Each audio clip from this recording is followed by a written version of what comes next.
Hello, I'm Judy Barr, Vice President of the Wellesley Conservation Land Trust, our nonprofit land trust here in Wellesley, private nonprofit land trust. And we are doing for our spring lecture this year, we're doing a panel. And I want to give you a little background of the panel and then also share something that a citizen of Wellesley emailed me today during the day that I think will be interesting as we go forward. First of all, just last year in 2023, the National Land Trust Alliance brought together conservation groups and affordable housing advocates to explore new collaborations. This led to a white paper, Finding Common Ground, and was followed by Breaking Ground, an affordable housing resource guide for land trusts. So the land trusts in this country are starting to dig in and help the community housing crisis. In March of last year, 2023, all members of the Wellesley Conservation Board of Directors attended the annual meeting of the Massachusetts Land Trust Coalition, the organization of about 140 private land trusts within the Commonwealth of Massachusetts. Its theme was affordable housing and land conservation, not an either or, hence the title that we have heavily borrowed for our panel discussion today. As we were planning our spring lecture, two Venn diagrams began to intersect. One, how land trust had collaborated with affordable housing to create win-win projects that we heard about from three of these gentlemen and more that are sitting in front of us. Hence, they were invited to visit us here in Wellesley.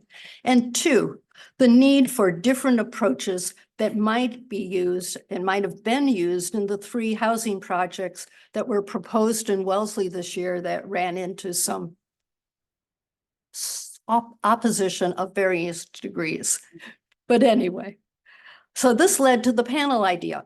Invite speakers we had heard, a land trust conservation director, a community housing advocate, and a planner who brought these groups together, and ask them to present projects that might inform some future planning and decisions in Wellesley.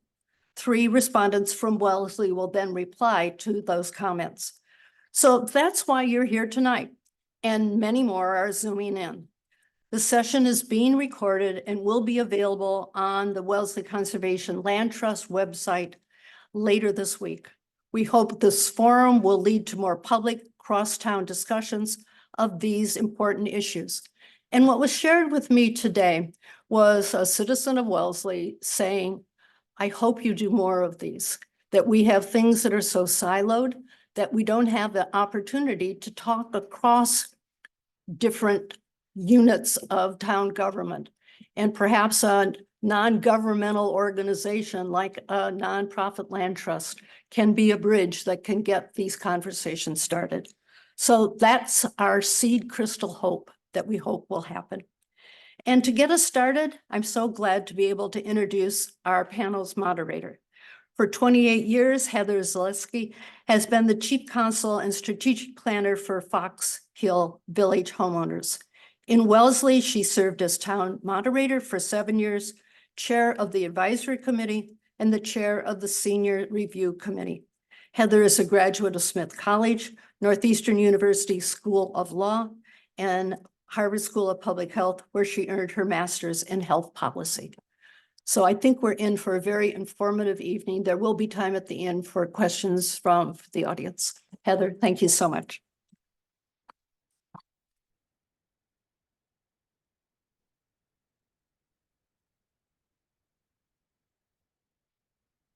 Good evening, everyone. I wanted to give you a little bit of a roadmap of tonight's presentation.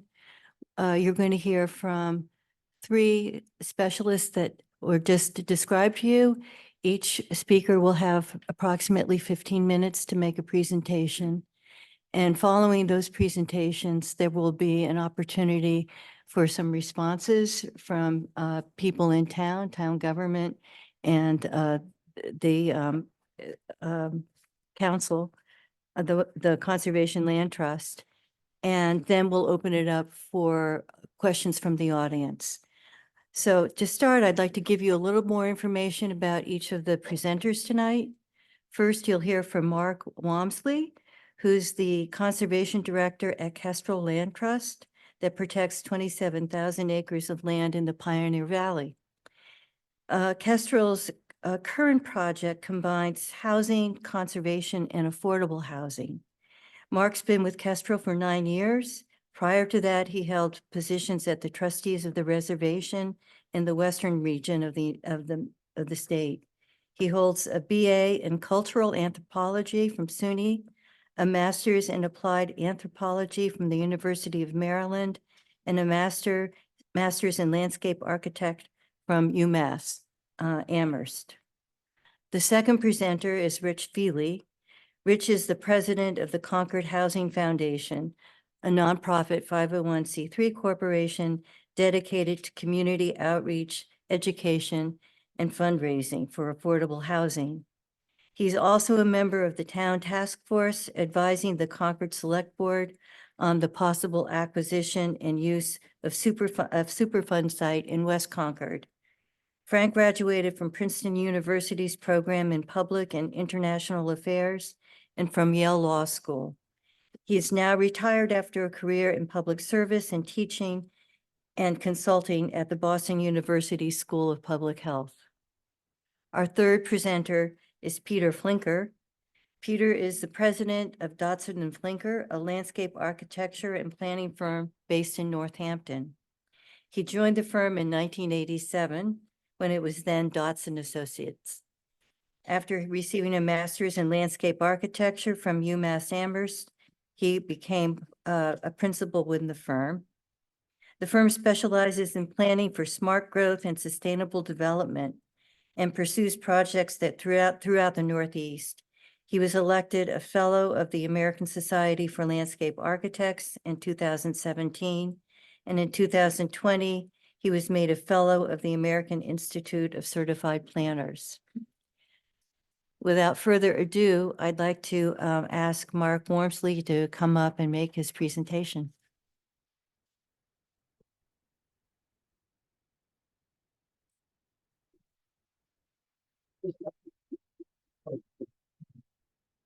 Thank you so much, Heather, and thank you to the Wellesley Conservation Land Trust for inviting us all here tonight. And thank you, all of you, for joining us both in person and online, and choosing us over the Celtics game and other distractions that are out there. We really appreciate having you here. So being the first presenter, I'm also the guinea pig for AV, I was told, so hopefully it all goes smoothly. I wanted to start out with a caveat. Again, as they pointed out, my name is Mark Wamsley. I am the Conservation Director at Kestrel Land Trust. We are a regional land trust out in the Connecticut River Valley. And my caveat is I'm really here with one story to tell, and that's about one particular project that we call Green East Hampton. We feel it's innovative, and we're particularly proud of it. We've been working on it for the last 4 years now. And the specifics of that project may or may not be relevant to Wellesley. We'll find out through the discussion tonight. But it's my hope that the inspirational and aspirational nature of the project will resonate in many communities. And certainly that the lessons learned will be universally, could be universally applied. So anyway, to get us underway,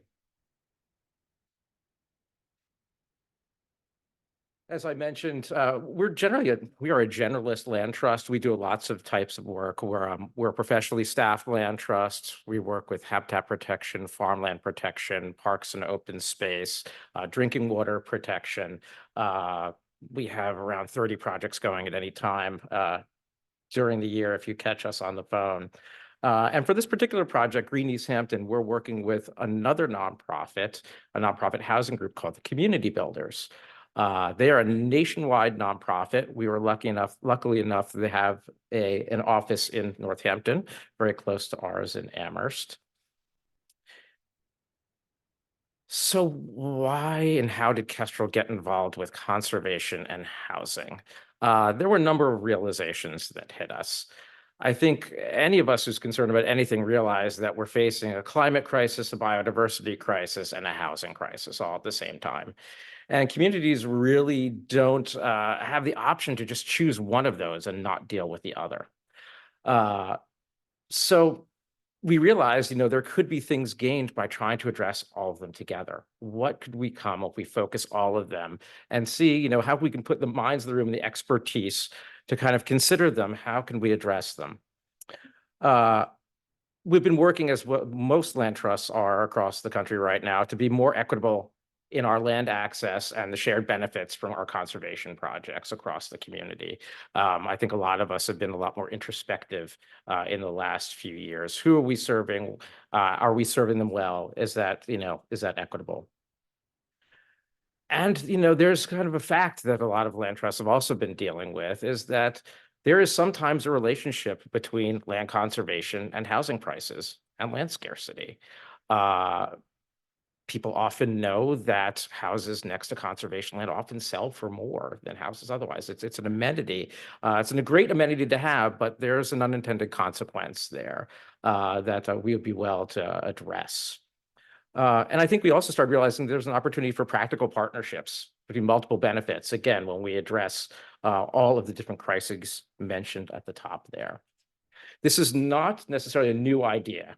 Although I feel our project is innovative, this has been going on in various scales across the country. And as Judy mentioned, there have been various publications that have come out recently dealing with this. I have to point out the Vermont Housing and Conservation Board has been in existence for quite a long time in the state of Vermont, who's been dealing with these together. So again, not a new thing, just kind of different scales. So how did Growing Green East Hampton start? Well, it really started with 2 anonymous donations, significant amount of money, and it came with a vision. This individual came to us and said, can you find parcels in the city of East Hampton, which we can talk about in a moment, where you could conserve a significant amount of land and build affordable housing? As I said, it was focused on the city of East Hampton. So why? One reason is the donor was particularly interested in East Hampton, but there are some similarities actually between Wellesley and the city of East Hampton. East Hampton is a little smaller population-wise. It's around 16,000 compared to 29,000 in Wellesley. Similarly small land base, around 13 square miles of land. It's getting pretty densely developed. There isn't that much open space left. Pretty much the only place that I was joking before is kind of sacred is Mount Tom. If people know out there, the city still wants to protect the area around Mount Tom. And I don't know if people know that there's been speculation that the city of East Hampton was actually the inspiration for Whoville in The Grinch Who Stole Christmas, and that the Grinch used to live on Mount Tom. That has not been confirmed, but I still like the story quite a bit. But it's densely developed. The tide is turning. The town is saying we need more housing.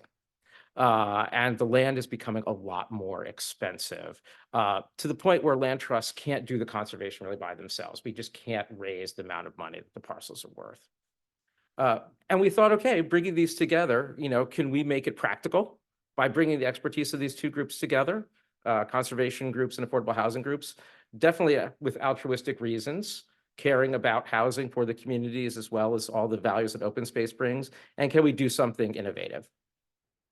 So we took this donation, we started off with a feasibility study. We looked at the community's broad goals, we looked at different locations, we met with different partners trying to learn what housing groups were bringing to the table, what were they interested in? We knew how land trusts operated. We had no idea how affordable housing groups operated and what were their interests and what is their availability? Do they want to partner with us? So we kind of lucked out actually, because the city of East Hampton recently completed a housing production plan. And there was overlap in a number of the properties that were in the housing production plan with the city's open space and recreation plan. And we thought, wow, they come right together. The city's conflicted here a little bit. How is this going to work out? It seemed like a great place to try and do both. So you can see here, number of the parcels, a couple large parcels remaining left in the town that haven't been developed. We basically started visiting the properties, talking with the landowners, And it turned out that one of them was actively for sale. It had been on the market for a while. And we were able to get that property under contract using the donation. Now, we knew the price was too high, but at least allowed us to start doing the due diligence on the land and figure out how much it was actually worth, as well as how much the conservation groups could bring to the table and the housing groups could bring to the table. So this is the property we settled on, 385 Main Street. It's 53 acres. It's pretty close to the center of town and towards the Williston Northampton School, which is kind of right over here in this area. It's a mix of open meadows and forest land, really beautiful views of two kind of local mountains, including Mount Tom down here in the lower right-hand corner. It has conservation land surrounding it. It's like, wow, okay, so we can build on already conserved land. And it's on the Manhan River, which is a pretty important tributary to the Connecticut River. So it's checking a lot of conservation boxes. It jumped out at us right away. We do a lot of mapping to evaluate potential projects. It's mapped as important species habitat. It has good farmland soils. It's attractive to go, it's an inspiring place. These are along the Manhans and in the woodlands. So one of the first things we did was we said, well, okay, if this property just sold on the open market, what could it become? And we engaged a firm to do a build out on current zoning. And we were kind of shocked because there's a lot of wetlands on the properties, but they still came out with this as being allowable. We checked it with the city planner. 35 single-family units spread across 53 acres, pushing right through the open meadows, right into the woodlands, right up to the edge of the river. And we said, you know what? Not many people in town are going to like that. Neighbors aren't going to like that. The town's not going to like that. So that was kind of a good thing to kind of have in our back pocket. And I told the designer, I was like, give me something realistic. Nothing pie in the sky. What do you think could actually be built? And this is what they came up with. So with all that in mind, we conceived our projects. Basically, the partnership between Kestrel and the community builders to advance this joint land conservation housing project, we focused on trying to preserve 40 or more acres of the 53-acre property. Expected conservation uses, passive recreation, wildlife habitat, wetland protection. We hope to have some active agriculture there for the new community that's going to form on the side of community garden or farm. We were able to bring money together from both, again, the conservation community and the affordable housing programs that are out there. And the housing plan is to be constructing 87 new energy efficient apartments in 3 buildings on 10 acres. Mix of studio to 3-bedroom. They're also, the Affordable Housing Group actually owns the property next door with an elderly facility, which they're going to be rehabbing as part of it. It's going to be 100% affordable with a range from extremely low income to workforce housing and built to very, very high energy standards, both passive and with green energy. So basically, this is how the parcel is going to be broken up. The housing parcel you can see right down there on 10 acres. There's going to be a long entryway out to the conservation parcel with a pretty much a lovely walk there. We might even put eventually a farm stand up here along the road. And this is what the footprint of the housing is going to look like. So again, pretty dense and pretty centrally located along that frontage.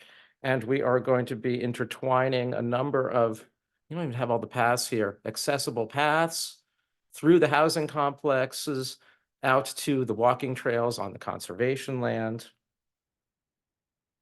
Just a bit of a close-up of the layout. And I should say, so this is going to be a 40B project. And for those who know 40B, this is a friendly 40B with the city. So basically this allows them to build more densely than current zoning, specifically for affordable housing. If you don't reach a certain threshold, City of East Hampton is at 7%. So we can still go for a 40B. But we have been working closely with the city on this right from the beginning, as well as the housing groups, as well as all the environmental and land conservation groups. To make sure they were on board. We've been consulting them throughout the process from the beginning to know that this is pretty much the best option for the site. And we think it's the best option for the landowner too, and in terms of the amount of money they could receive, from selling their land. These just came in. We just submitted the 40B application last week. So here is just a few graphics of the buildings. I was less involved with this, but it was interesting sitting in on their design. A lot of great thought put into it. I love these pictures, these renderings. This is what we believe it's going to look like in the end. Again, a new neighborhood, a multi-generational neighborhood that's going to be developed and coordinated with the conservation land as we work with that. I see 3 minutes there. Okay, so a few more pictures. Just really quickly. Again, we've worked with communities pretty closely. We've gotten some great press, including national press and Audubon Magazine for the project. So lessons learned. It's one thing we were asked to bring out tonight. Mutual respect for organizations and their goals, realizing that housing and land conservation are both public goods. Why are we preventing each other from actually achieving our goals when we can work together? Like I mentioned, collaborating from the start increases understanding and trust between different sectors and organizations that haven't worked before. And it certainly allows for more creative and integrated project outcome. As I mentioned, again, cross-pollinating community support, we think increases our chance for success, knock on wood. We combine the funding sources from 2 different sectors, which is both an opportunity and a really big challenge, putting together systems and processes that haven't worked together before, all with their own timelines and deadlines. That's been fun, but it's also made a lot of things possible. And even lastly, even with transparency between partners, misunderstandings will happen. We're coming from different angles and with different expertise, but ultimately we think the rewards will outweigh the risks. So thank you very much again for coming out. We go to our next presenter. Next will be Rich Feeley from the Concord Housing Corporation. Thank you.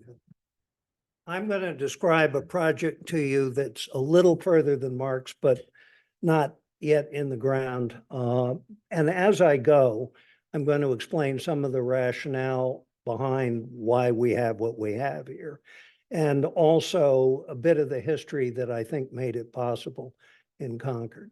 So anybody here know the Assabet River at all? It is a wild and scenic river. And this piece of property is very close to downtown West Concord right here. It's on the rail trail that used to be the old rail line between Lowell and Framingham. And it is a 5 to 6 minute walk across a lovely bridge over the Assabet River to the train station in West Concord.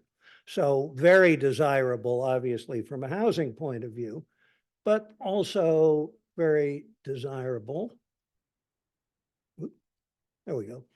From a conservation point of view, because you can see as the Assabet River swings through here, much of the riverbank in both sides is conserved. And our parcel, this one here, will continue that. And this is high land right here and had already been essentially used as a community trail, although the whole property was in private hands. This gives you a view over the river, and you can see here, there's a little house down here. That's actually 2 affordable units. And we, as housing advocates, we never questioned saving this, but we wanted 10 to 12 units, including saving these 2. The neighborhood, all single family homes, guess how they felt about 10 or 12 more units. So there was much back and forth as both the conservation people and the housing advocates looked at this parcel. Fortunately, we had a very public spirited owner who had to maximize value. They couldn't give us a discretionary price because it was a trust, but they were willing to wait for the town to put the deal together. So we looked at various options. But first, let me show you, this looks like a scrum of organizations, and in a way it is. This is us. We're the nonprofit. We raise a modest amount of money, not as much as our friends in the Conservation Trust and the Sudbury Valley trustees. We have a town chartered developer, the Concord Housing Development Trust Corporation, and we now have a municipal affordable housing trust. And you'll see when I get to the money that that's extremely important, because we have a source of money, as long as it's replenished, which doesn't have to wait all the time for town meeting. There's a history in town of opposition initially between conservation. Those of you who know Concord know we have a lot of beautiful conservation land. And before my time, an agreement was negotiated with the town that when it considers buying land, it has to consider both housing and open space / recreational uses. So about 10 years ago, a family that ran a farm not too far from the prison, actually, principal died, went on the market. The town bought the land, and housing funding was used to rehab the farmhouse. So now the two young families who actually run the farm live here.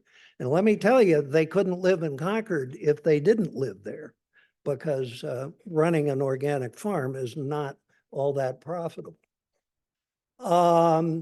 This is the house I told you about that is actually 2 affordable units.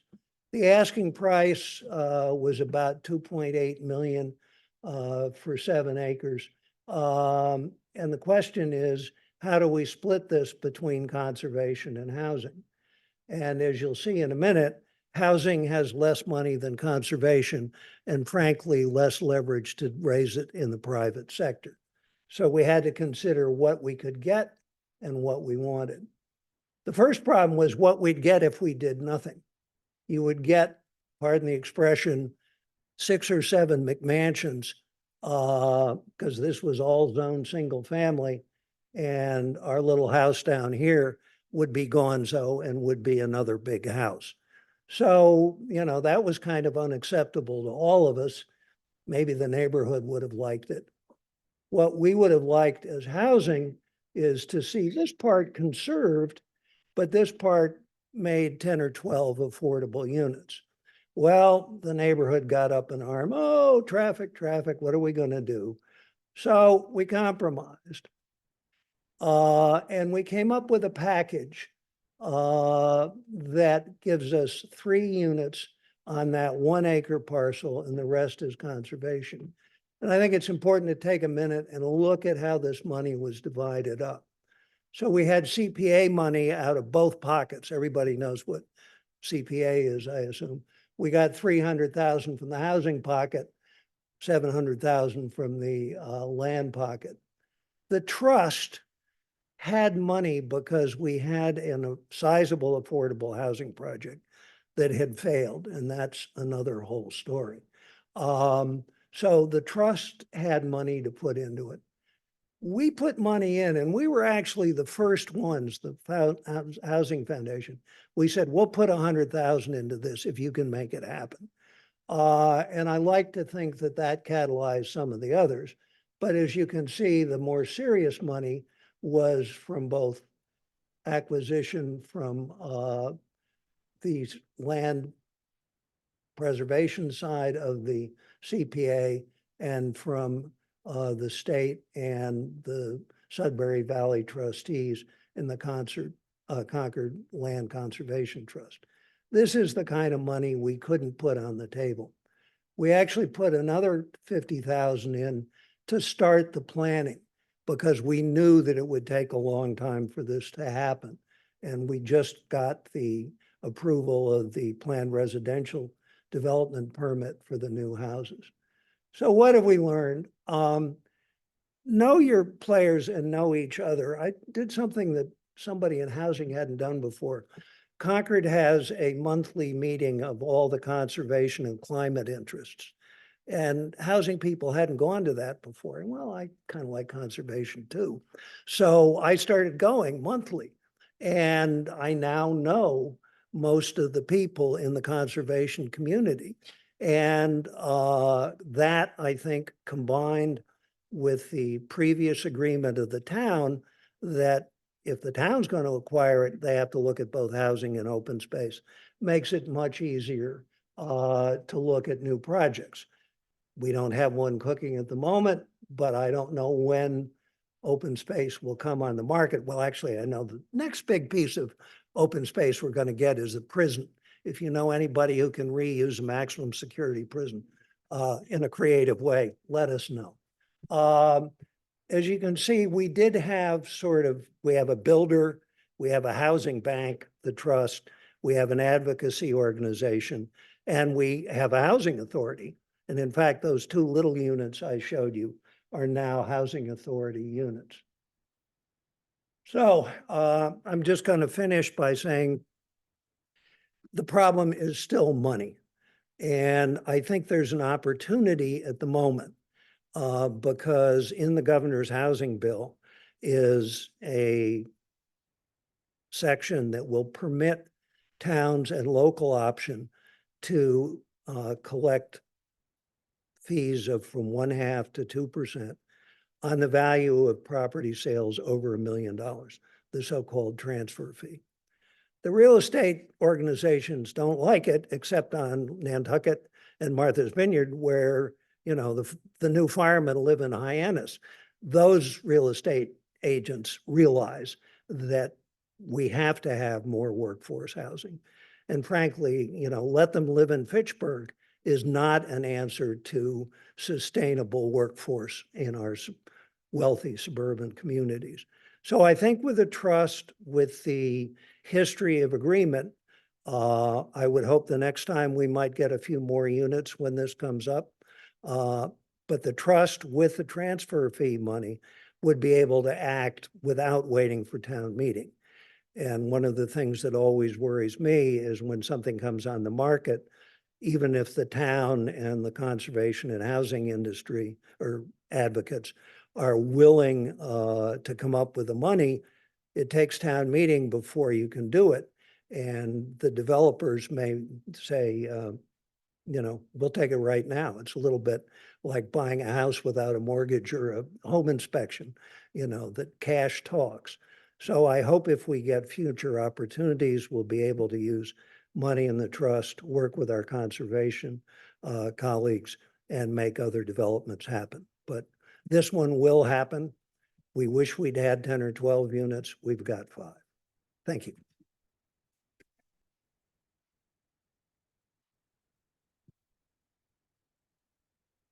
Okay, and now the landscape architect, Peter Flinker.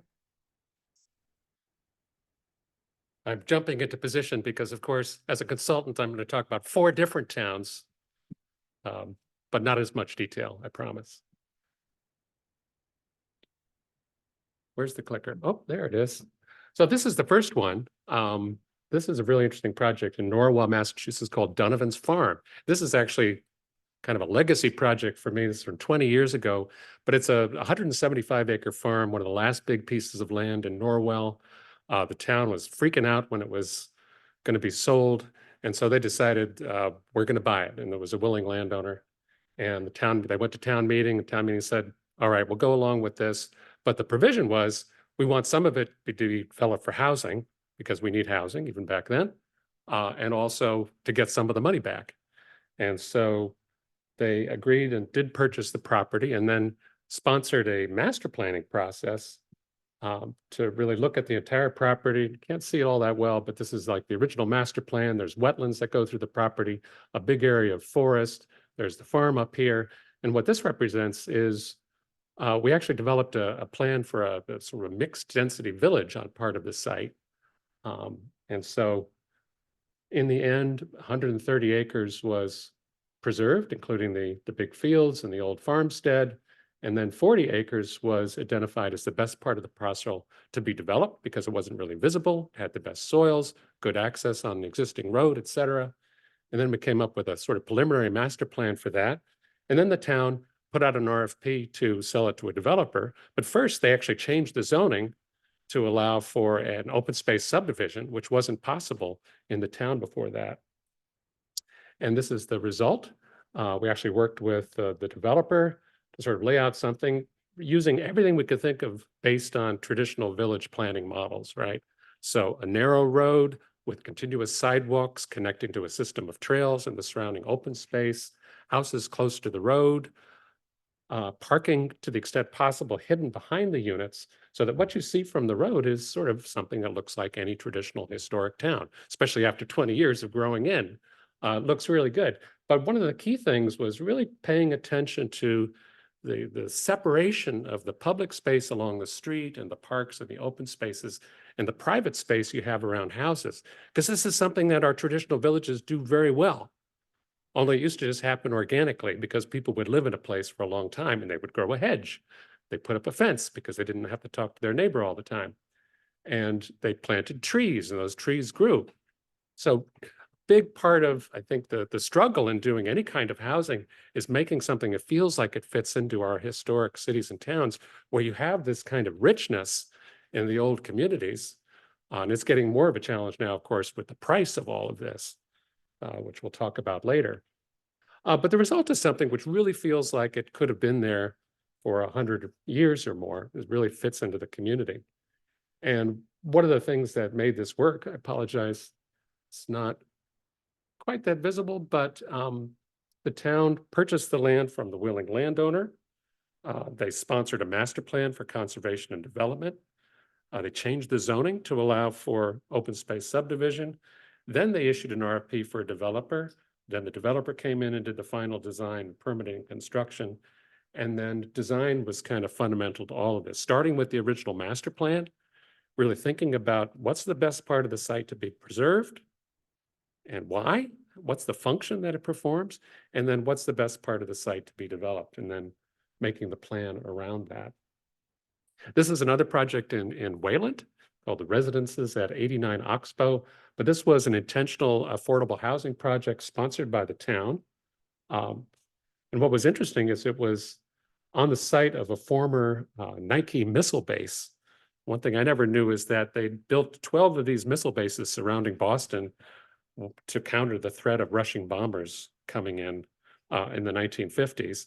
Of course, that pretty quickly became defunct with intercontinental missiles. So these were abandoned in the 1970s and then sat there for 30 years before the town came to an agreement with the feds to buy this piece of land, and they set aside about 11 acres for open space and then identified again through a master plan process the best part of the site for affordable housing.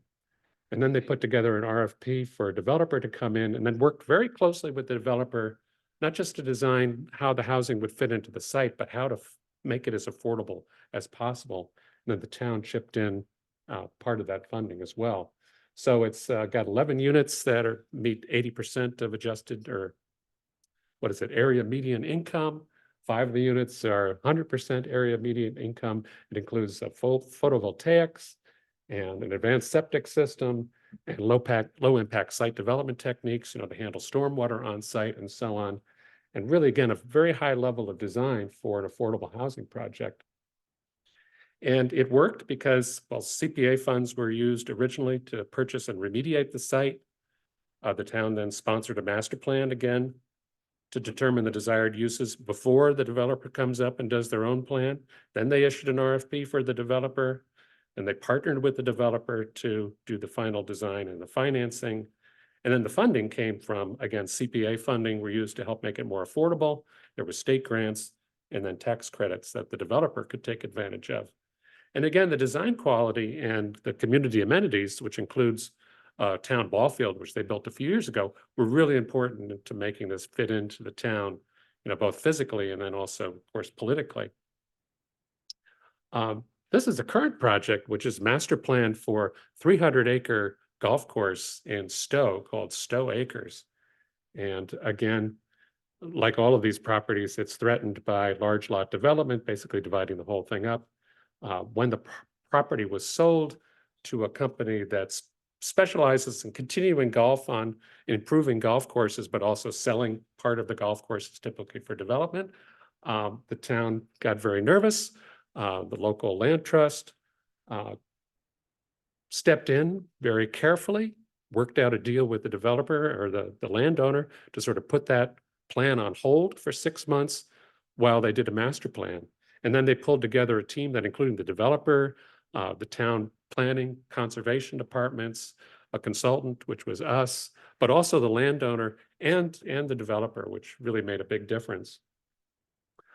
First thing we did was really figure out, again, what's the most important part of the property to be preserved. And we developed this open space framework that set aside sort of the sensitive habitat along the rivers and streams, sort of connecting the large patches of forest with greenways to allow for the movement of plants and animals over time, preserving the wetlands and floodplains, of course, doing some reclamation of some of the key areas of the former golf course, which is underway, and then maintaining the scenic view from the roadside, which is really something that everyone in the town loves. And then through that process, sort of by inverse analysis, identified certain areas where you don't have any of those conservation values that were where we started when we started thinking about different development scenarios. So we did a whole bunch of different plans looking at each of these sites and eventually settled on this one area at the north as the best part for the development. So there's, I think, over 200 acres is going to remain as a golf course. The south course is a permanent conservation restriction now that was purchased by the town. The north course will remain in sort of short-term use as a golf course and then be converted to town recreation land. There's conservation land that's wrapping around this whole thing, a 2-mile trail loop that is under construction that links the whole thing together, and then about 30 acres of development, which is again going to be organized around the principles of a traditional village. So this is sort of the general plan for that, but it's, you know, again, looking at how would you do this if you were laying out a walkable village 150 years ago, and how could we do this today? So it's a grid of relatively narrow streets, larger lots along the outside, smaller lots on the inside served by alleys instead of driveways, a cottage community at one end, and then connected and surrounded by open space. And then the developer has been working with an architect to develop a variety of different architectural styles that give it variety, but also meet different densities. So there's some duplexes, there's a small apartment house that'll be for seniors, there's cottages that are quite small, some larger houses on the outskirts. So basically, it'll have at least some of the social diversity and certainly the visual diversity that you have in a traditional village. And I think out of 189 units, 49 units are going to be affordable.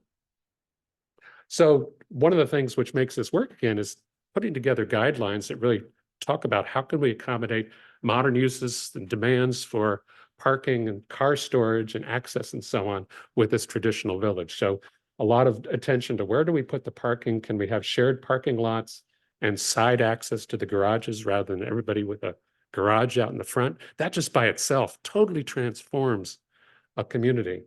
And then for the smaller lots on the interior, we have sort of these narrow roads with on-street parking, beautiful front lawns and yards, and then all the access to the garages is on an alley in the rear. And we're seeing this more and more often around New England. And again, it's sort of looking at how people designed things many years ago. And the result is when you're on this beautiful new street, you don't see so many cars. What you see is people walking, your neighbors on their porches, all the things that make a more dense village setting livable. And then again, a real attention to how do we separate the public space from the private space. So even though you have a relatively small yard, you have a sense of that sort of transition from the private space of the house to the public space on the street. And again, that's something you find in every historic community. And there's a reason for that. It's because it makes something work. So in terms of how this worked mechanically, again, the key was a local land trust got involved and sort of informally approached the landowner and then more formally to get them to hold off on development. They included a team that included the land trust, the town planning conservation staff, the landowner and the developer and the consultants. They use CPA and grant funding to protect the open space. The owner will continue to run the golf course, only they got $1 million cash for a conservation restriction. The town is proceeding with a master plan for the north course, and the developers in the middle of permitting for the village. So all of those are, pretty large parcels. And from my understanding, you don't have that many large parcels in Wellesley. So some of the lessons learned, as we've heard already, these partnerships are very important, creative financing and creative management of a project. But I wanted to point out some interesting work that's being done in Lexington recently. This is a project called Fairland Commons, which was done on a parcel that was assembled from, I think, 3 or 4 existing house lots in this part of town that has lots that extend far back from the street. And so they put these together to create a 3.5 acre development site. And then they permitted under the town's balanced housing bylaw. This is a very interesting bylaw that it works like a traditional open space subdivision or cluster, except this being the conventional plan, which allows for 9 units.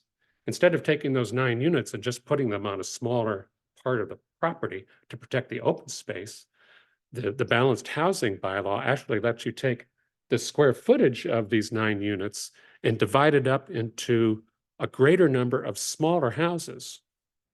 So they actually let you multiply by 7,000 square feet per unit times 9, which is a lot of square footage.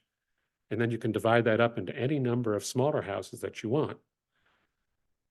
So far, I think the observation has been very few people have gone to like giant apartment buildings, partly because they only allow single family houses, duplexes and townhouses.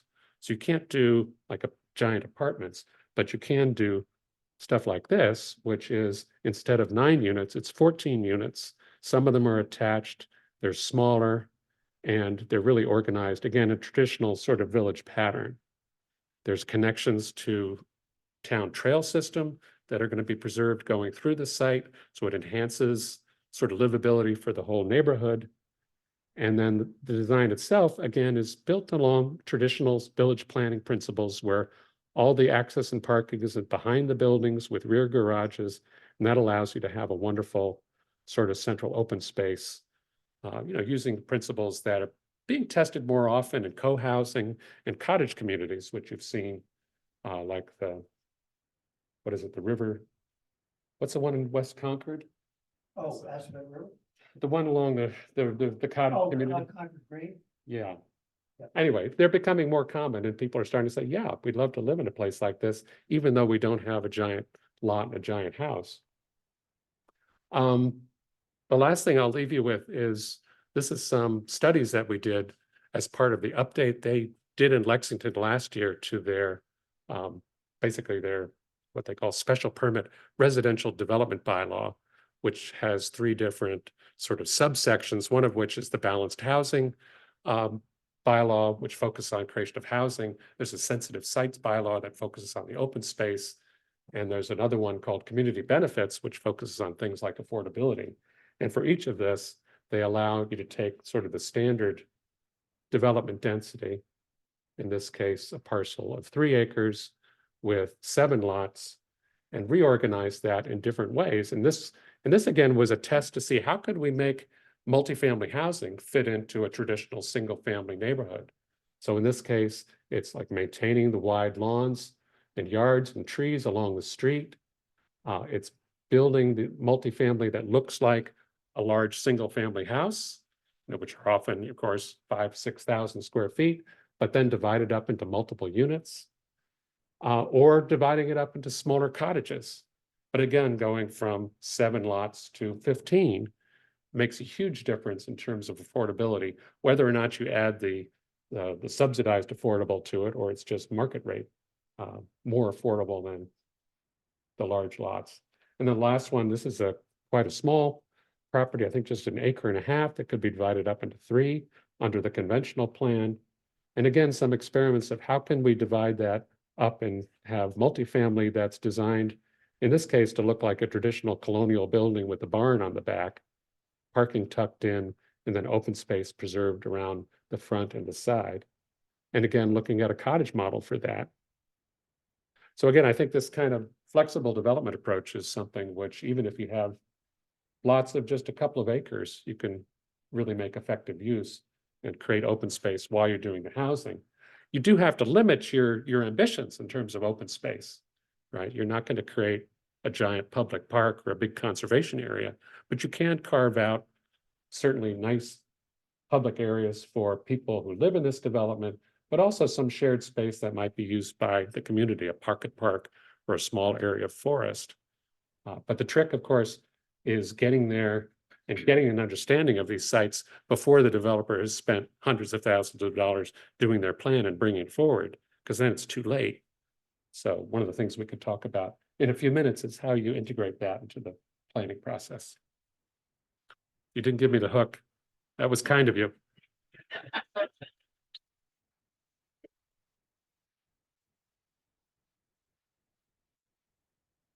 So now we're going to hear from three responders.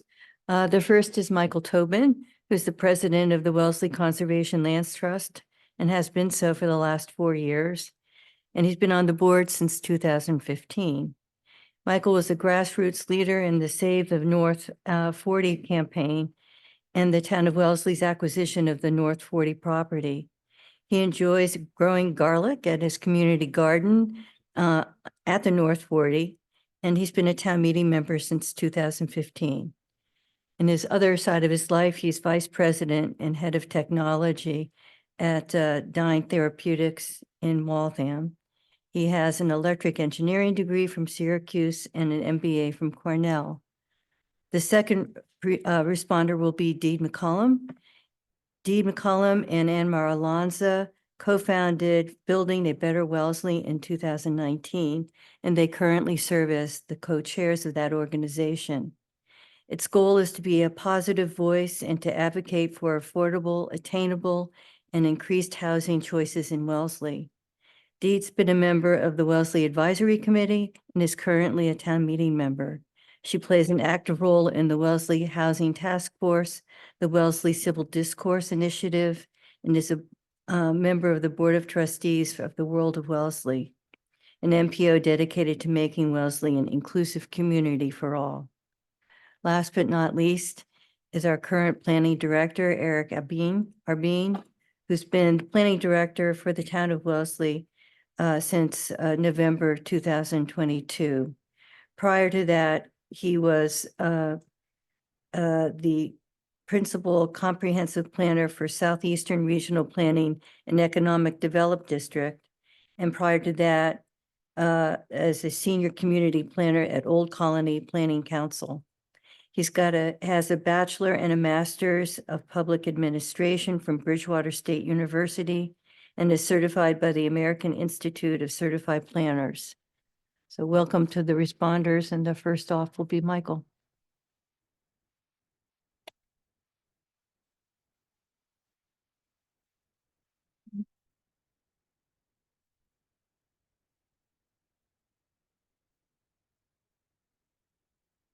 There we go. All right. Thank you, Heather. And thank you all the presenters for your great perspectives. I'm going to try to directly relate some of those to Wellesley's opportunity here. Now, attendees, for a moment here, I want to invite each of you to think about, why did you choose to live in Wellesley? What I continue to hear from recent residents is that it's some combination of 3 reasons: proximity to Boston, quality of schools, and all our green and natural spaces. So of course, here we are tonight to talk about how we continue to create new housing where anyone can afford to live in Wellesley and protect those wild spaces. One issue is that so much of the green space you think about is not actually protected in perpetuity. Look at this open space map. Only areas that are in dark green, dark purple, and some of the dark brown parcels. So here's some dark purples. It's hard to see the dark greens, and the dark browns over here, for instance, are the only places on this map where the land is actually protected as open space in perpetuity. Most of the spaces we think about in our neighborhoods, Wellesley College, Babson College, Mass Bay College, Wellesley Country Club, and many more in private residences, can be sold. When the North 40 was put on the market to the highest bidder by Wellesley College in 2014, residents cried out, "How could this happen?"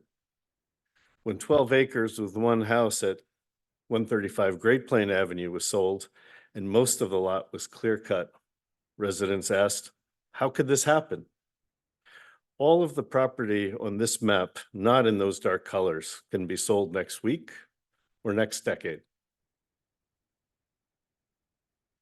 And so our mission at the Land Trust, for a brief background, was some concerned residents in 1958 saw open spaces rapidly lost to post-war development, and they created the Wellesley Conservation Land Trust. This was before the town's Natural Resource Commission was created in 1980, and the Land Trust had received donations and permanently protected dozens of acres in Wellesley and bordering lands. Today, the mission continues to be protect and maintain open space and educate youth and interest adults in these matters of conservation. Now, disclaimer, I will be mentioning a number of recent projects in Wellesley and other properties this evening. I want to let you know that I'm not passing judgment, good or bad, on any of these, and only mean to bring some facts to the point of this discussion. Additionally, some possible and hypothetical examples I give are nothing more to think about than possibilities.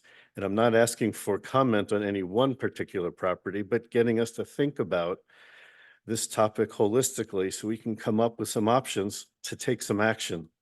Through zoning changes, through collaboration across organizations, we can explore through funding options. How can we in Wellesley do this in a proactive way?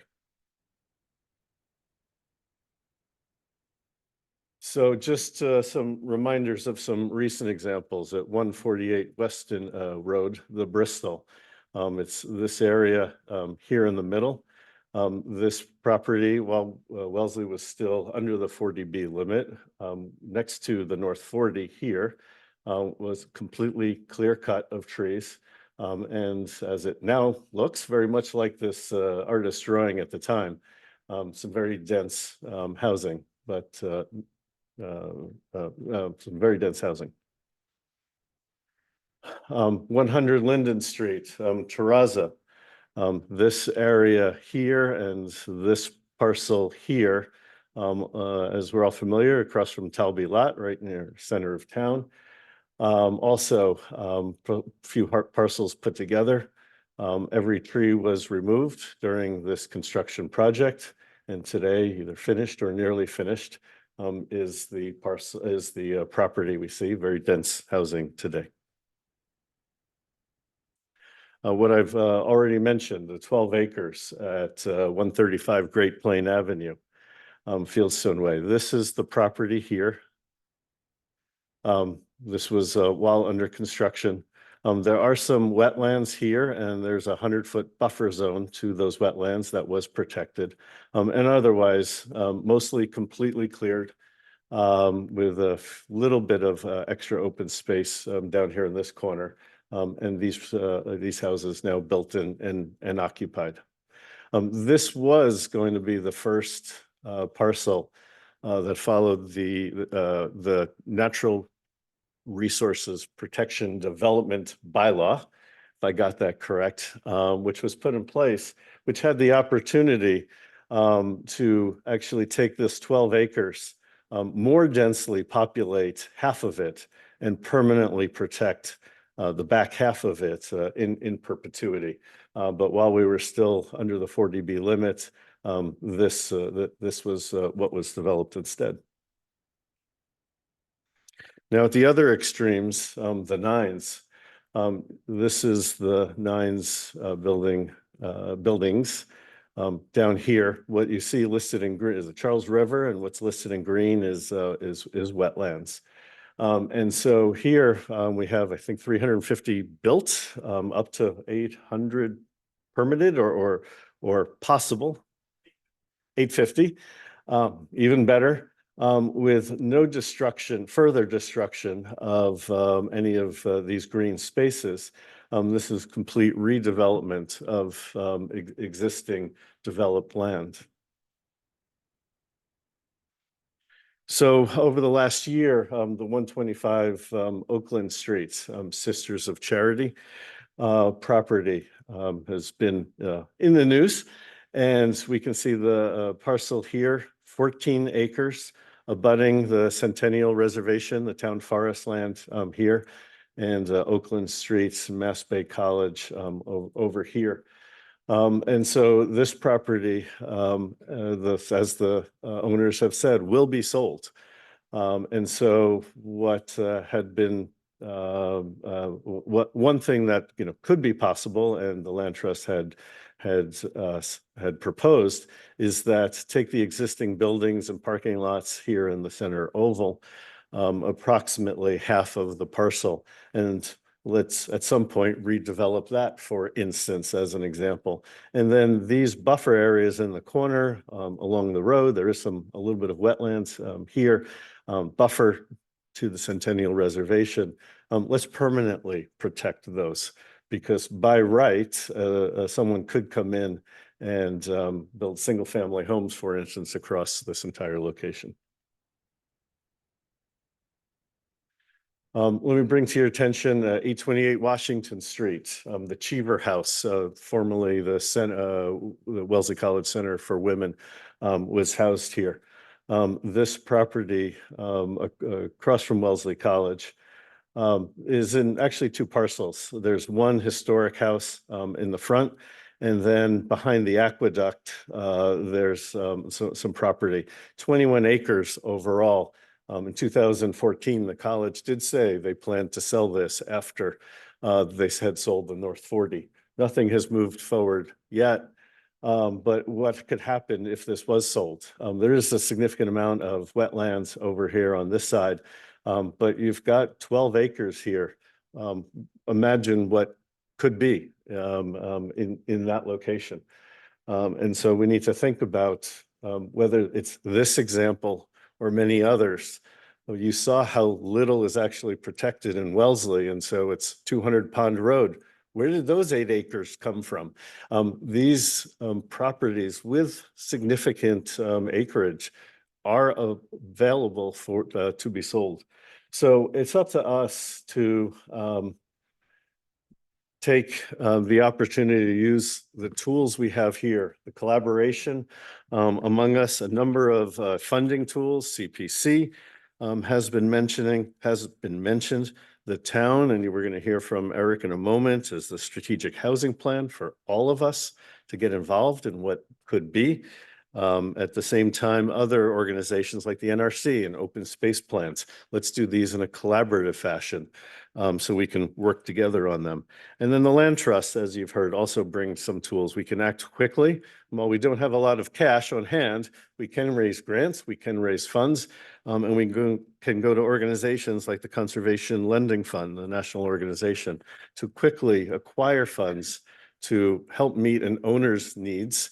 And then gets the time necessary for the town organizations to work together and collaborate. So in summary, I feel that with all the organizations represented here, in person and on Zoom, concerned citizens, I'm really optimistic that we can continue this conservation conversation and to really take positive actions from here.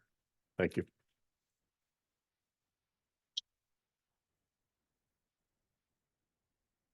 And next will be Deed from Building a Better Wellesley.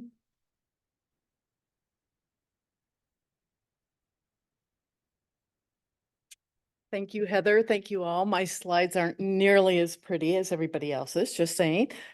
Just a quick introduction. Well, thank you for the Wellesley Land Trust for this opportunity to discuss what we've heard from the community, from town meeting members, public forums, planning meetings, the importance of land use in our town for collective well-being. Land use allows us to address our climate and housing needs, to support thriving local networks of services and amenities, and to build community, to promote appreciation and protection of our outdoor spaces. Building a Better Wellesley was started in 2019 by really interested volunteers who had learned a lot from The Color of Law, Richard Rothstein's book about housing segregation, in combination with the Massachusetts housing crisis. We understood that housing, the history of zoning, local preference was complicated, and we wanted to form Building a Better Wellesley to provide information, learning opportunities to the community and to strive to be that positive and thoughtful voice for housing development. We hear a lot from the opposition. You don't hear so much as to why housing maybe is important. Just some general background, and then I'll comment to the presenters. Housing in Massachusetts, we have the highest housing prices in the country. We have the highest rental prices, and we have the lowest vacancy rate. To address the housing needs, CHAPA has identified we need 200,000 units by 2030. That means 25,000 a year need to be built. Housing and rental prices have been a driving force in driving young people, 25 to 44, out of Massachusetts, identifying that leaving Massachusetts is not considered an option if they want to buy, they want to raise a family, or they want to rent, because incomes are not keeping pace with the housing price. I don't know. I'm gonna.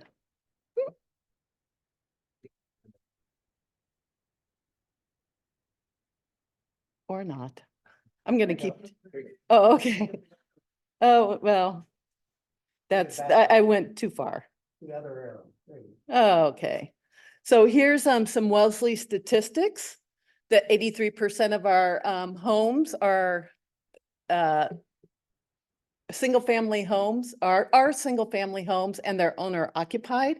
Over 50% of those single-family homes have 4 to 5 bedrooms, which means young people wanting less bedrooms or people wanting to downsize are not particularly attracted to those large houses. And that the median sales price is over $2 million. Our workforce, 87% of employees live elsewhere. And if you look at the statistics in terms of their wages, they come up, the majority come up at like 60% of AMI, which isn't going to allow them to buy a house in Wellesley. Why do we care about housing? Housing allows for economic racial diversity, provides downsizing. It allows the workforce to become residents, to maintain family support networks if you have somebody who needs care, allows household individuals to downsize, to stay in their community, and provides young families the opportunity to move to Wellesley. Our schools are losing enrollment. Any town meeting member has heard that, heard the debate. And if we can't have young families moving to Wellesley, then our school enrollment is likely to decline. Also, if you add houses, you add tax revenue. So for people who are like, no, we don't want more housing, you have actually a revenue stream that helps to maintain our services and amenities. So reasons to collaborate, as these gentlemen have explained, there's a lot of opportunities. Land, you can't grow land. Land is not going to multiply on its own. Our land is a fixed set, which we can then negotiate for housing or open space or any other services that you want. And so identifying how we want to use our land for the benefit of our community is really important. Multifamily myths, I mean, you hear about traffic, and we've heard traffic repeatedly in this town as a barrier to building. And I just want to ask if anybody has going to the dump has ever seen a car pull out of Great Plain Avenue. I have not. I mean, I'm always looking for it. I'm like, I'm going to use that as an example. You don't see people coming and going out of Great Plain Avenue. There were things that could have been done better with that Michael alluded to, but that's the collaboration piece. If you see opportunities and being able to carve out open space or identify what you want as open space and identify what you want for affordable housing or more housing or smaller housing to allow more housing choice, that's a win-win situation. And I love the maps that you all showed about, well, you could do single family and here's what it looks like. and it eats up every possible piece of property and is not allowing people access. So if you can do smaller, you can do denser, you can plan it, you're going to have greater opportunity. So providing opportunities, I mean, working together, we can preserve and share open space. Also, if you do denser, you relieve the pressure to develop open space, right? We have limited open space. We're not growing land. So if you could do denser or more or smaller, you can preserve more of that open space. If you do it near our commercial districts, you increase foot traffic, and that benefits our businesses. And the number of employees who are commuting to and from Wellesley would be reduced. And that helps our climate goals. And I already talked about declining enrollment. And we also, we're reducing carbon emissions, and we address environmental justice and housing, because there's a lot of people, and Mark had identified that building affordable housing near conservation area actually addressed equity issues, because those are always the most expensive properties. And if you look at environmental problems, land, whatever, you can guarantee the demographics are guaranteed to be 95% Black. So if you're addressing racial equity, you might also want to do that. And I have 3 minutes left. So I just want to say Wellesley has demonstrated the will to begin addressing the housing crisis. We passed ADUs, we expanded inclusionary zoning, we approved the MBTA communities, and housing development is still viewed with skepticism about changes versus opportunity for people to call Wellesley home. And I hope that this forum, thank you, Michael, Judy, helps people think outside of the box, not silos, but think about our community as a whole and how we build that. Thank you.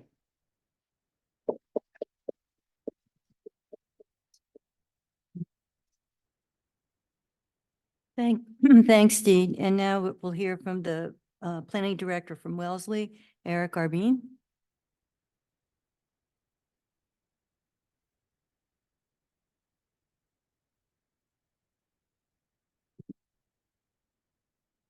As you can see, I don't have a slideshow. So I'm just going to talk for a little bit tonight. As Heather said, my name's Eric Arbini. I'm the planning director, and it's a pleasure to be here with you this evening. And I think it goes to 8:30. We're at 8:15, 8:16-ish. So I'll try to make my remarks brief. I know people have questions and whatnot. So as you know, Wellesley is like some of the other communities we've talked about here tonight. It's a small town, 10 square miles, and is largely built out. Although there are pockets of open space, they're owned as Michael said, Babson, Wellesley, Mass Bay, the Country Club, the Conservation Land Trust. Those are, except, the colleges, and they're able to be developed. He is right. He's not wrong. It seems unlikely, but the North 40 was probably unlikely too, but it was $35 million for 46 acres 10 years ago. I shudder to think it would be in this market 10 years later.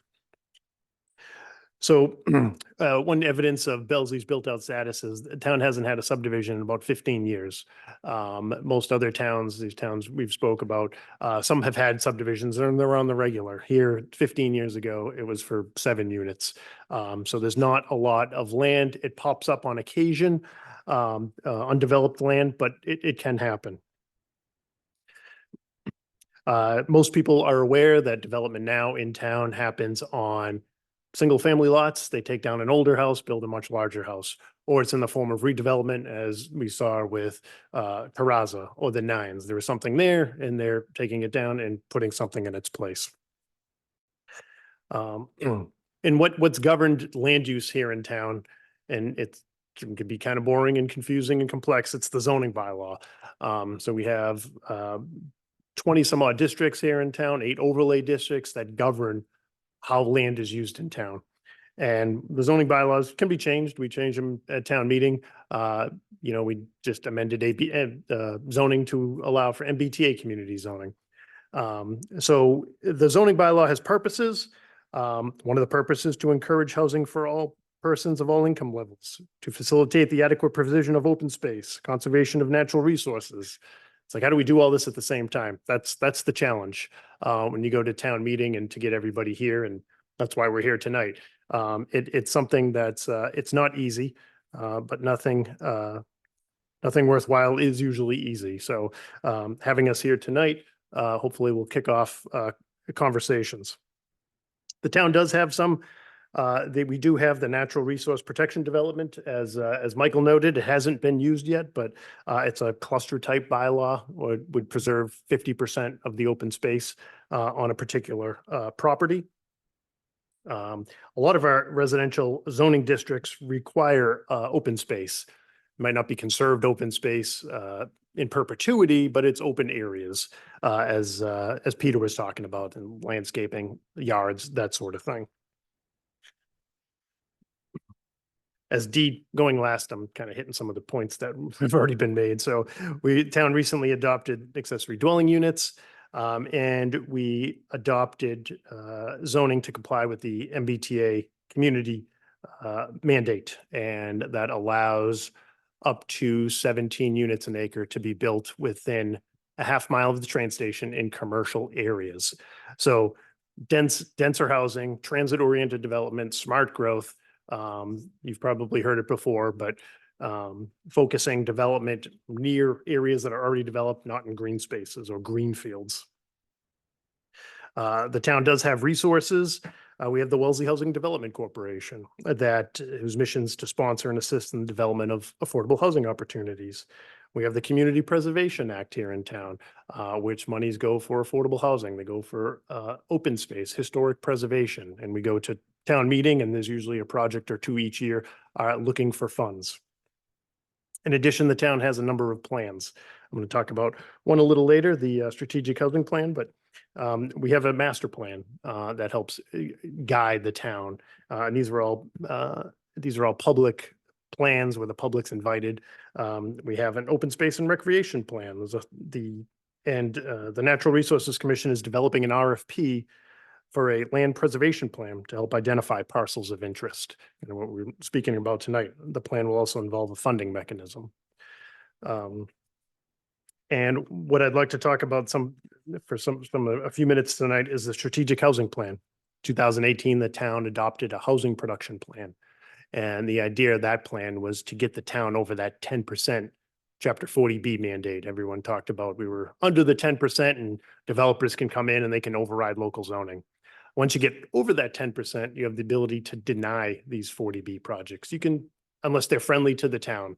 If it's a project that the town likes, they can obviously move forward with it.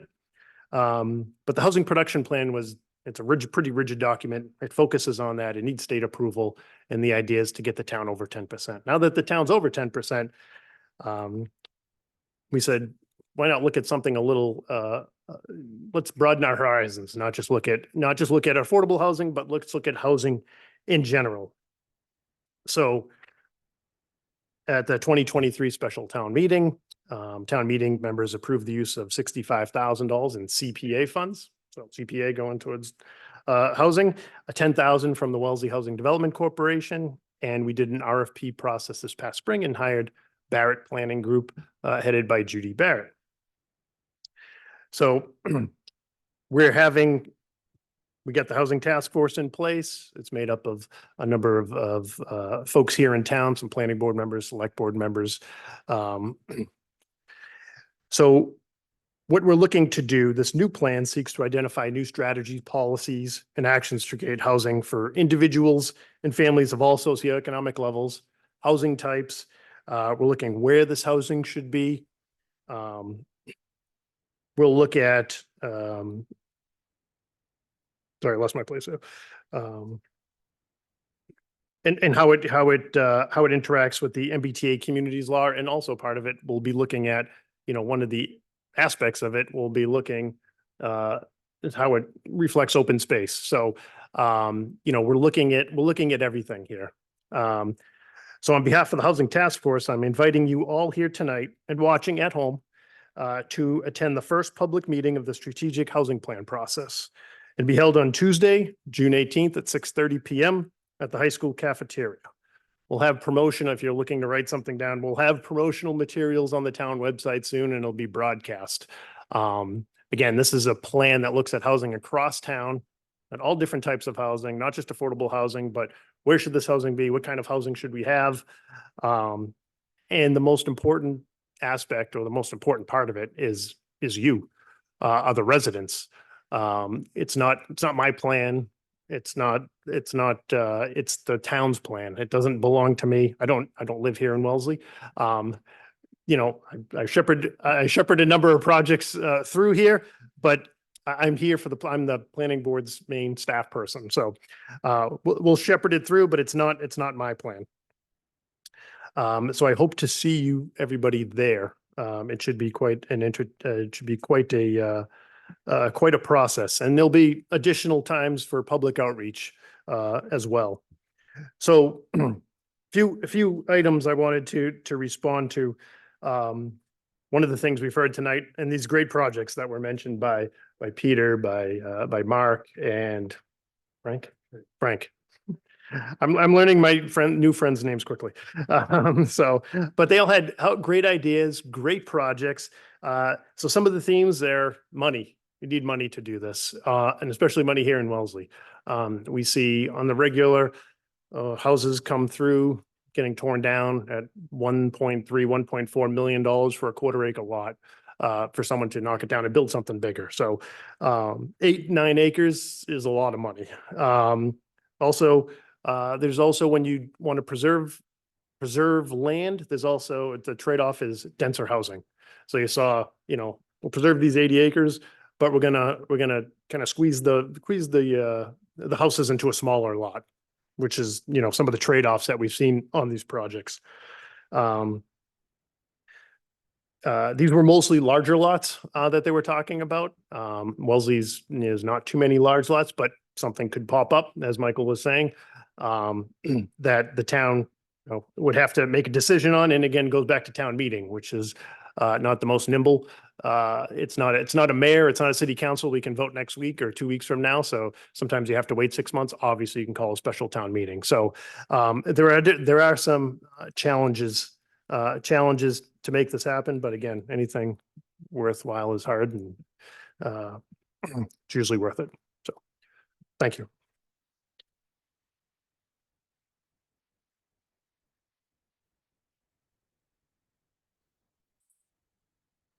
Thank you very much. Now we'll open the floor up for questions.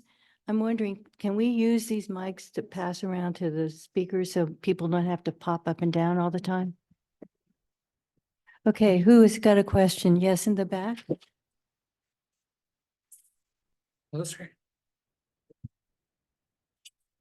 Hi, thank you so much for your presentation tonight. I'm Ronnie Elwee. I'm a member of Wellesley's Advisory Committee. What I really was struck by the wonderful conversations that you had about your planning projects is that apart from cars and parking cars, you didn't talk a lot about other forms of transportation. And so I'm wondering, how much did transportation play into your plans? How little did it play in? How much did it play in? And did the role of transportation or not allow you to do the kind of work that you wanted to do?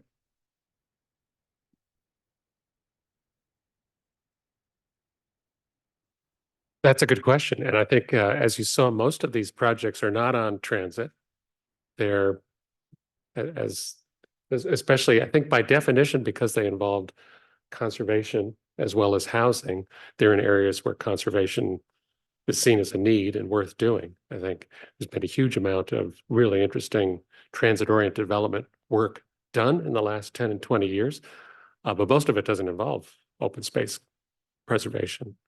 I mean, for us, what's really exciting is sort of the rediscovery, as I said, of the sort of village and town and urban planning principles, which sort of by definition, a good urban place incorporates open space into our daily lives, right? You walk right outside your house, you walk down a beautiful sidewalk under the trees to a beautiful public park. And it's just part of your existence. You don't have to get in the car and go there.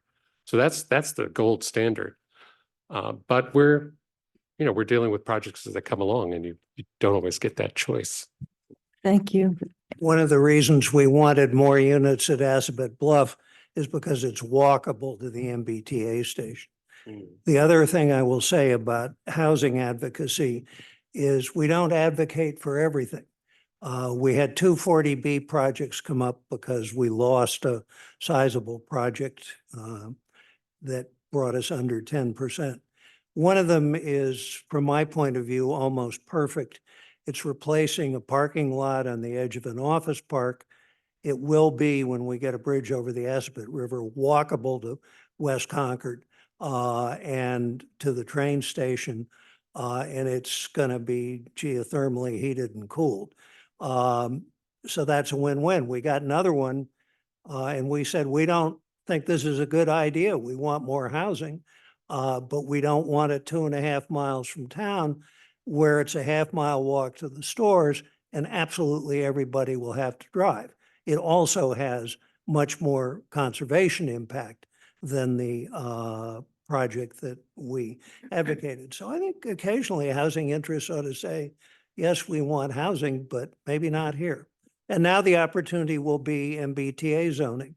Our planning board was, in my view, conservative. They've included a lot of areas that already have multifamily housing, but some of it is not developed for multifamily housing. And the good news is they're pressing for 20% affordability even there. So that's a place where you have to keep pressing to keep the affordability as high as you can, because we know what the market rate units are going to go for.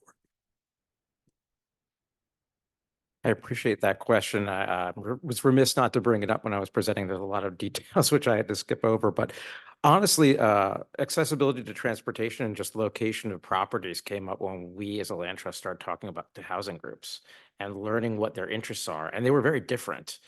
Depending on the density of housing, what type of housing they wanted to develop. Many of them did want to be as close to town center as they can. If it was on a transportation route, that was very important. So again, it was part of that learning process and kind of merging sectors. We looked out, the 385 Grand Green property is walkable to downtown East Hampton. It's a pretty far walk. Interestingly enough, though, it's just about on the town boundary with the town of Southampton. And there is a commercial area right there that's very walkable that includes a supermarket and includes an urgent care clinic. So that was a really big selling point.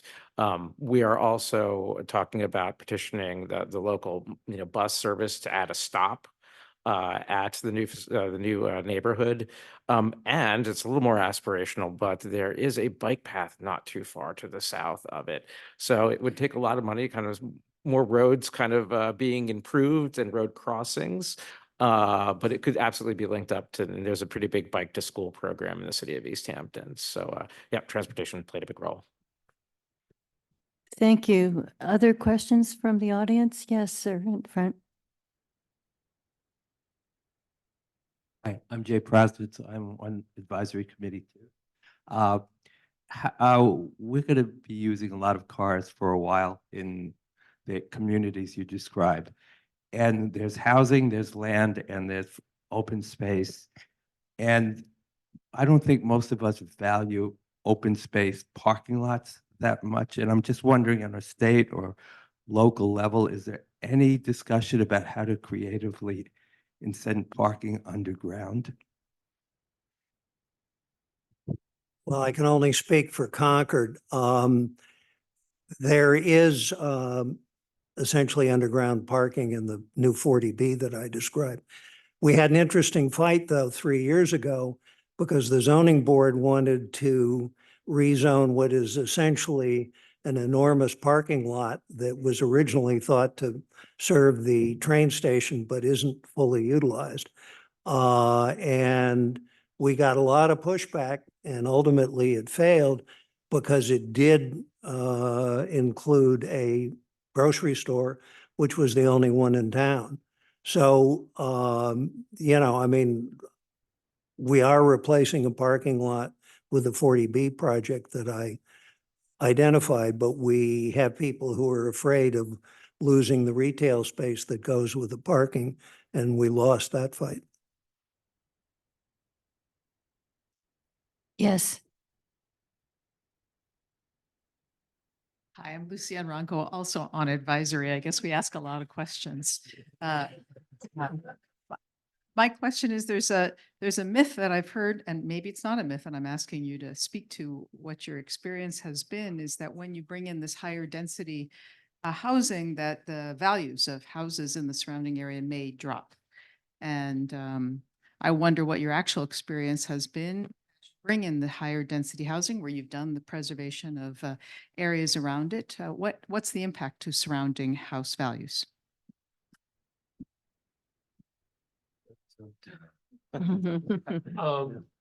Has anyone ever seen housing value drop anywhere? Doesn't really happen. Massachusetts, for sure. I mean, it's, yeah, but it's hard to imagine. With all the requirements on any kind of housing now, in terms of quality, code requirements, energy requirements, everything else that towns put on there.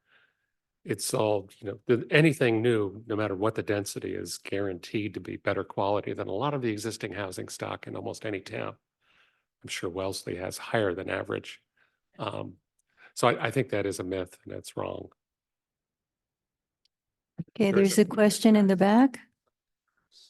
Has a different opinion, maybe observation?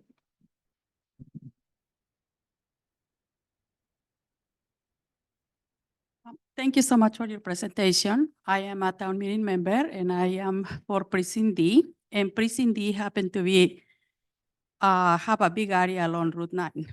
So my house is already in a very dense area. And I moved here from Waltham. I have a beautiful house there. And when talk about more housing for Bentley College started happening, that they needed more units for the students to live in and all, they come up with this beautiful plan to preserve some areas that are historical and develop others. And as it happened, my beautiful home ended up right across from the building. Before, where I had seen trees and open land, I could now see across the road a big building full of apartments. And indeed, my property did went down, way, way down.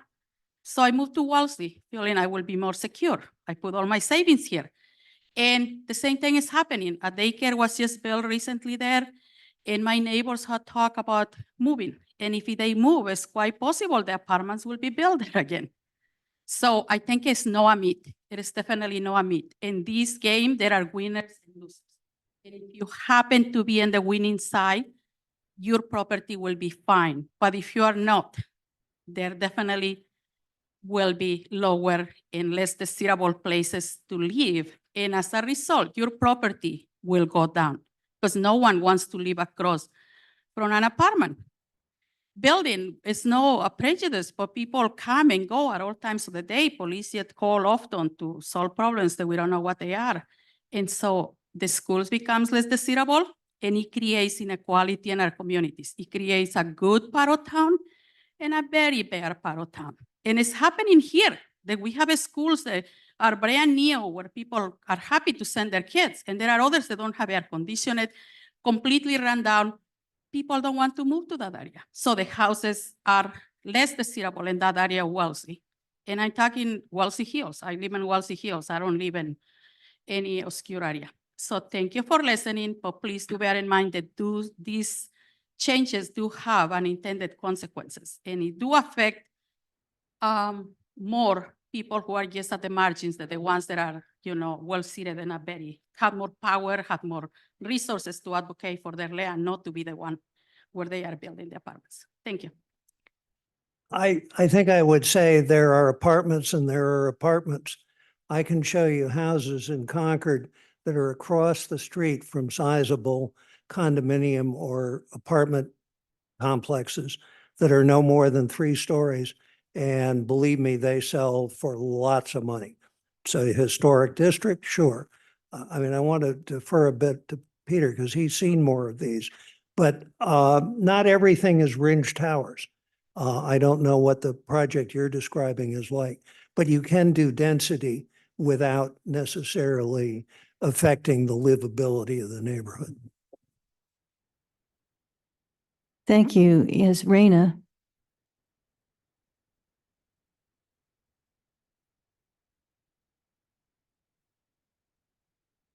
Hi, I'm Raina McManus. I'm a town meeting member. Thank you so much for tonight.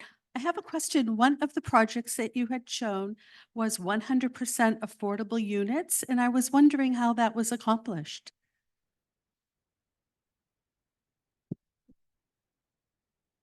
Sure. So that was my project in East Hampton, or I should say my project. Yeah, so that East Hampton is still a 40B community. So that's the first thing about it. So those houses, those apartments in those 3 buildings, will be taking advantage of tax credits, for their construction, and their subsidized rents, I would imagine. I haven't gotten too much into the background of that.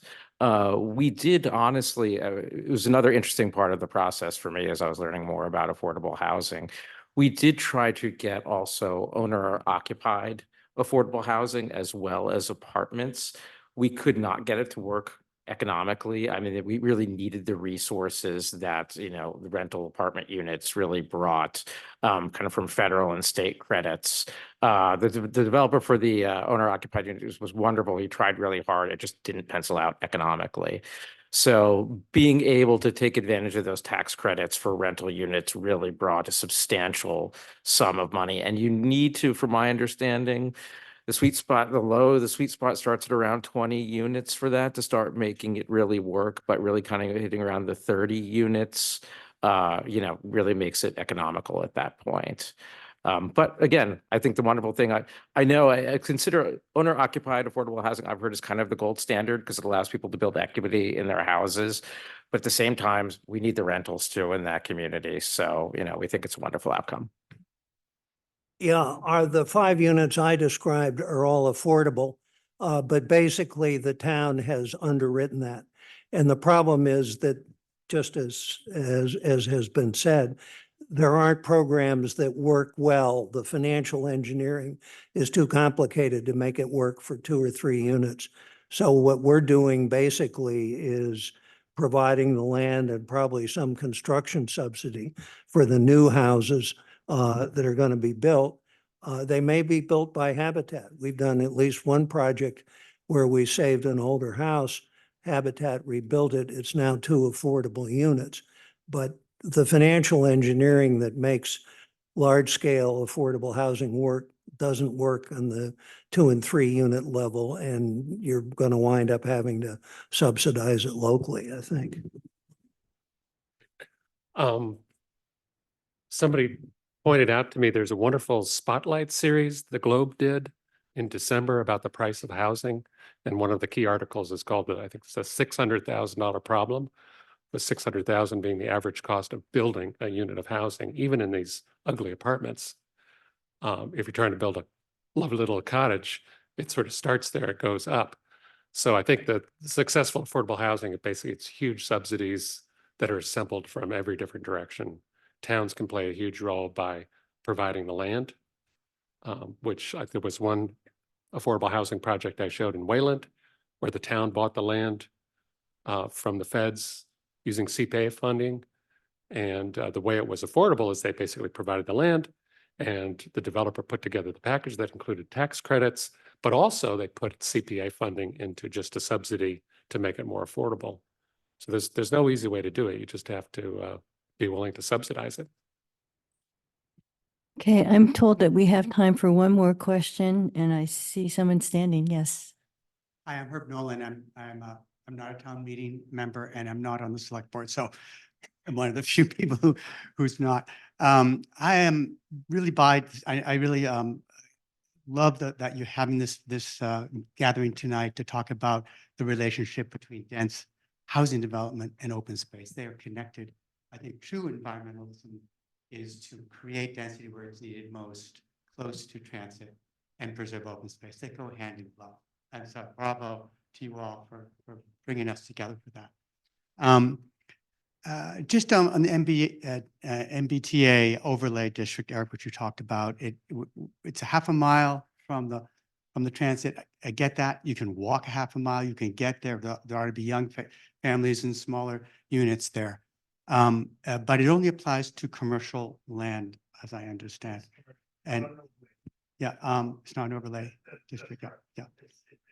But in the spirit of that, the town owns a lot of land which we decided to protect, or at least purchase years ago. And I note that a half a mile comes just short of our garden plot and Michael's garden plot. And is the town considering, or would the town consider some limited development there in the nature that you're all have talked about? Half a mile from transit, walking distance to the commercial library. Is that under discussion, or should it be under discussion? Sorry. That's a good question. That's a bigger question. I know half that land needs to be protected as open space. It was bought with CPA funds. The rest of the site and which parts are preserved or protected, that's a bigger discussion that would, I assume, involve many, many stakeholders, and quite a planning process. That's what I'll say about that. I don't know if anybody wants to add to it.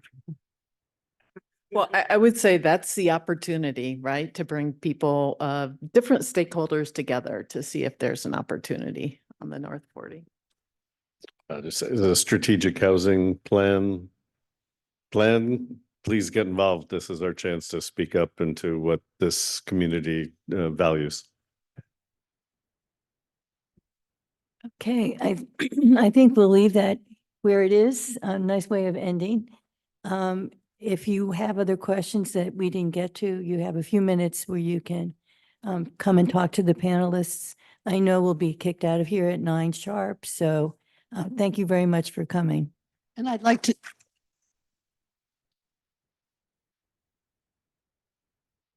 And I'd like to thank all the panelists. It's been a group effort, and thank you very much.